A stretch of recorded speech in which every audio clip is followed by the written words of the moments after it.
Bonjour Internet et bienvenue sur Pandemonium TV, la chaîne dédiée aux jeux et aux figurines qui me plaisent. Je suis le Mjoff et aujourd'hui j'avais prévu un tuto beauté, sauf que ça me gonfle, donc on va parler de carnage.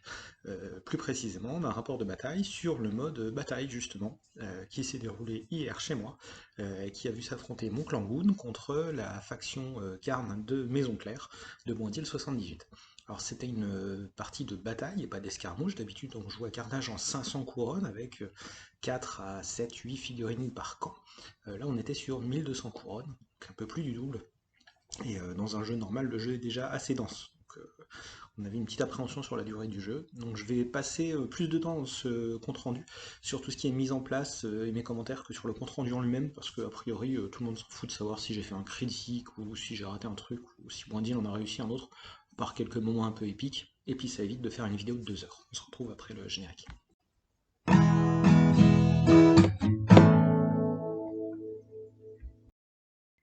Alors j'avais proposé à mon adversaire de faire le scénario du héros. Donc au milieu de la table, il y a un type qui rapporte un point si on est en contact avec lui à la fin du tour, et 5 points en fin de partie, la fin de partie qui arrive au tour 4. Chaque camp va en plus marquer des points s'il contrôle des bandes de terrain. Donc la partie se joue en longueur en plus, et chaque bande de terrain fait 5 toises de large, de fait. Et donc plus la zone est éloignée de la zone de déploiement du joueur, plus elle rapporte 2 points. La zone de déploiement du joueur rapporte 0, les deux zones qui sont médianes et la plus éloignée, mais dans sa moitié de terrain, rapportent 1 point chacune, puis la première bande dans la moitié de terrain adverse rapporte 2 points, la médiane 3 points, et la zone de déploiement adverse 4 points. Pour contrôler une zone, ou contrôler le héros, c'est très simple, il faut avoir plus de niveau que l'adversaire. Contrôler le héros, il faut plutôt être tout seul en contact avec lui. Sachant qu'on peut se déplacer avec le héros, mais nous on l'a pas fait.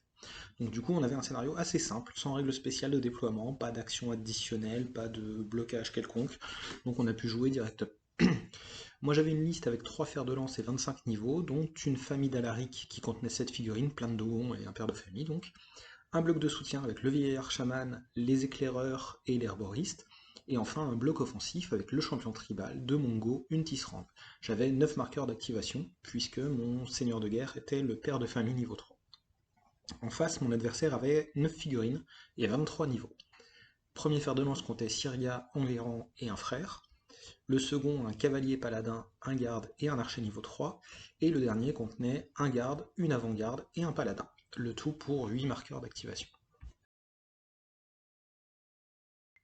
Alors le tour le plus compliqué c'était le premier, déjà parce qu'on avait toutes nos figurines sur la table, évidemment, sauf les embusqués, et puis qu'avec les formations qu'on avait choisies, on avait choisi la formation avant-garde mouvement gratuit, je sais plus comment elle s'appelle, qui permet globalement à tout le monde de faire un mouvement gratuit au début de l'activation de son fer de lance. Et avec une table en longueur, de toute façon il fallait qu'on avance. Et donc on a avancé, et dès le premier tour, il y a eu des bastons en fait, on s'est tout de suite foutu sur la gueule, alors que la table est toute en longueur et que ça fait beaucoup. Donc on a mis 1 heure et demie à finir ce premier tour, et on s'est pas mal interrogé sur nos placements en fait. J'ai fait deux lamentables erreurs à ce tour-ci, par exemple j'ai trop avancé à la RIC, et j'ai fait pareil avec mon seigneur de guerre, quelques minutes plus tard en plus, donc aucune excuse.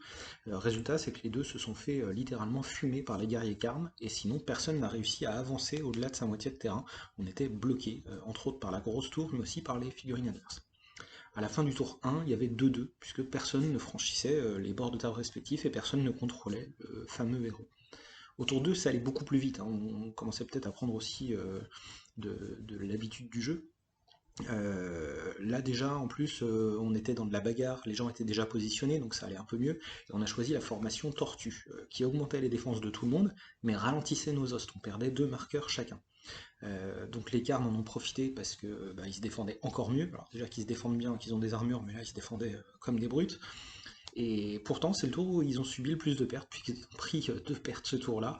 L'avant-garde et le paladin qui étaient sur le flanc droit des carnes, et donc sur mon flanc gauche, qui en ont pris plein la tête. J'ai tout mis dessus hein, dans la mesure du possible. Et pendant ce temps-là, mes dogons subissaient des dégâts, mais ils revenaient en jeu grâce à l'artisane, grâce aux soins, grâce aux petites capacités de la bulle des dogons, ce qui marchait plutôt pas mal pour moi. Donc à la fin du tour 2, au centre, la situation était extrêmement tendue. Il y avait 2 à 3 en faveur des goons, puisque moi j'étais tout seul en contact du héros, et on maintenait toujours le statu quo au niveau de notre frontière. Par contre, au tour 3, la situation a bien changé. Les Carnes ont choisi formation de guerre, et moi j'ai pris formation de goon pour ressusciter les Dogons et les Mongos morts. J'en ai ressuscité 3, c'était plutôt pas mal. Par contre, ils sont pas revenus longtemps, puisque le temps de se réveiller et d'être là, ben, ils sont morts. Tout de suite, ils se sont fait buter. Tant pis pour eux. Par contre, le cavalier Carne, lui, a fait un super boulot, puisqu'il est rentré dans le tas.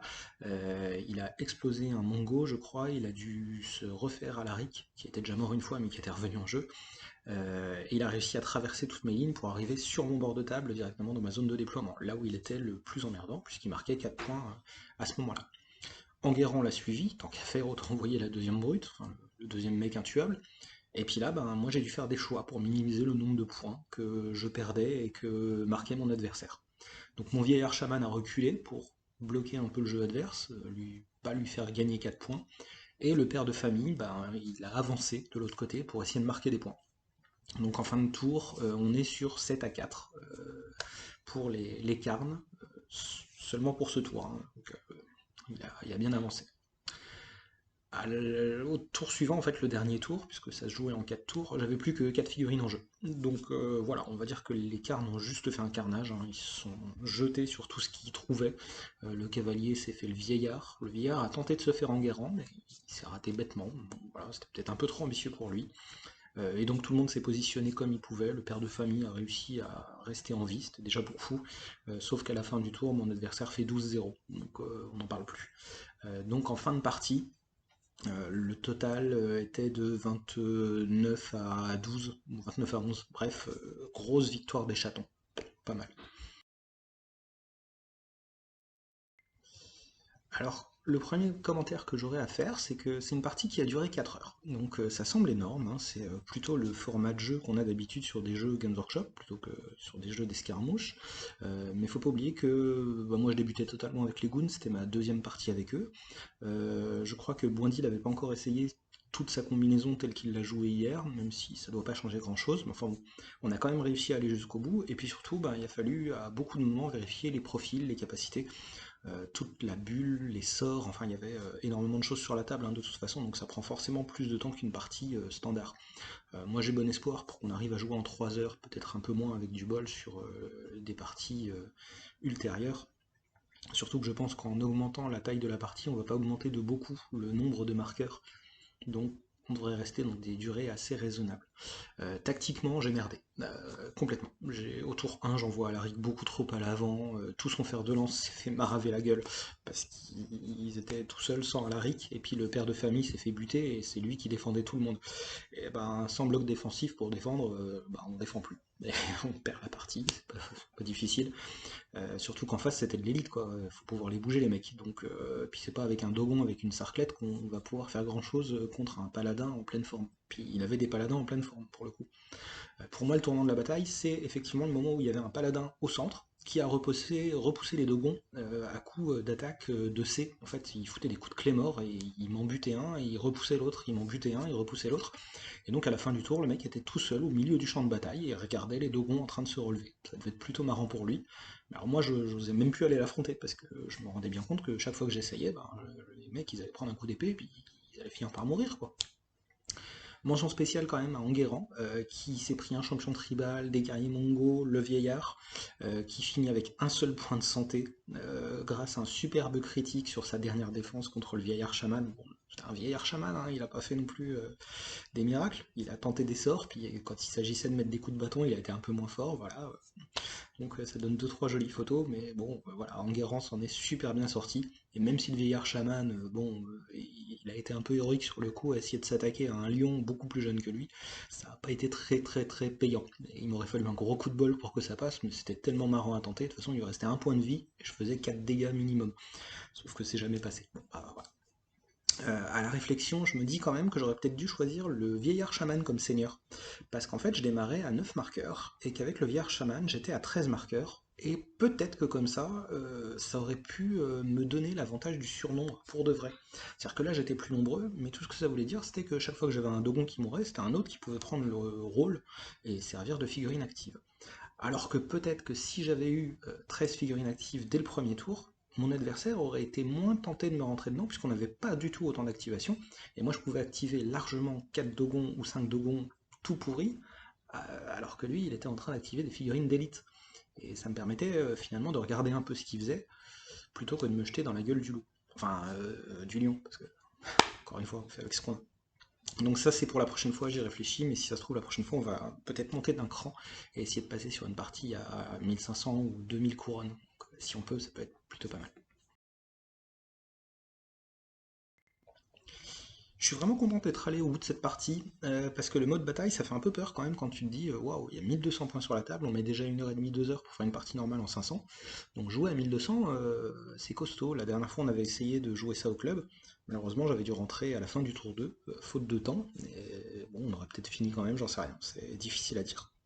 En tout cas, le mode bataille est encore assez différent du mode escarmouche. Il y a plein de choses à essayer, plein de choses nouvelles à découvrir, à tenter, à voir tout simplement. Et je pense que ça va être vachement marrant d'essayer sur d'autres formats, donc 1500, 2000. Au-dessus, ça me paraît beaucoup, parce que à 2000, j'ai compté qu'il me fallait une trentaine de goons quasiment, donc ça commence à faire beaucoup. Mais ça pourrait être marrant à essayer. En attendant, bah, je voulais remercier tous ceux qui se sont abonnés, en particulier toute la famille que j'ai forcé à s'abonner pendant le week-end dernier. Voilà, ça fait plein d'abonnés d'un coup, ça veut rien dire, mais ça me fait marrer. Merci pour les pouces bleus, les commentaires, etc. Enfin, tu connais, hein, tu sais faire.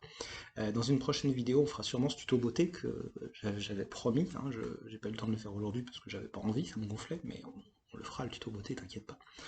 Donc d'ici là, bah, porte-toi bien et puis n'oublie pas d'achever ce connard d'Enguerrand parce que